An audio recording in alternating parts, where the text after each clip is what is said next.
1.40, вторник. И това е четвъртата песен за Project Sex. Нещо за което искам да говорим. Мисля, че записвам чакай да сложа тениска.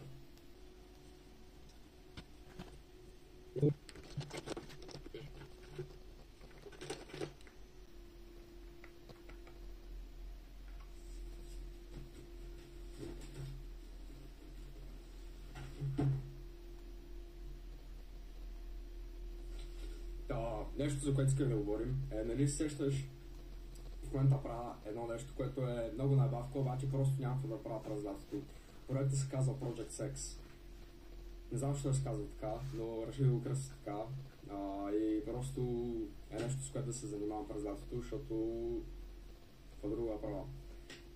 Имам една идея и това е нещо, което искам да говоря с вас. Какво правите, когато имате идея и това да я реализирате зависи от някой друг, или от нещо друго, но нямате достъп до него. Защото в момента идеята ми е за една много малка част от песента, много малка, сигурно 2 секунди, един човек, много готин човек, би го нарекал като революционер на българската култура или извънземно, което се е родил в България просто.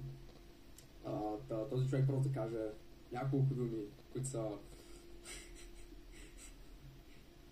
аз ги забравих, да. Чакай, окей.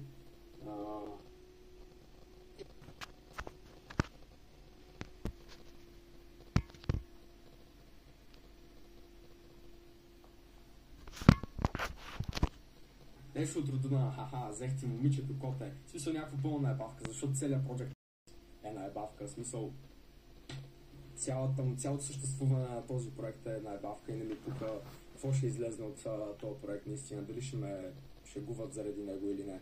Но I got the whole setup here, нали. И само, нали, всичките микрофони, телефони, каквото се сетиш, FL Studio, all the shit.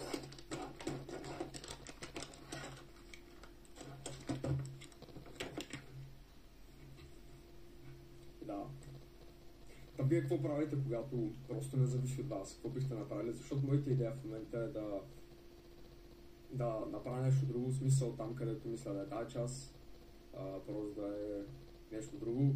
И ако може би успея след това да взема този човек, този гений, абсолютен гений, след като го взема, може би след това да го долавя в песента, обаче това нямам идея кога ще се случи. И просто е това, смисъл. В момента това е моята идея, просто да сложа нещо друго, да го заменя, но аз няма съм напълно доволен с това, защото не е това, което искам дълбоко, в смисъл, просто не е същото,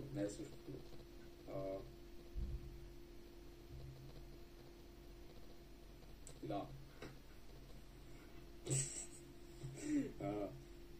Ще го кача в TikTok, брат, или в YouTube и ще се моля да от нея видеа, дето ще излезна на някой след 15 години и може би ще получа отговор, може би ще съм мъртъв, може би съм предозирал или нещо. So funny things, you know, it's just life. Да. Иначе вие как сте, мога да отговорите в коментарите. Peace.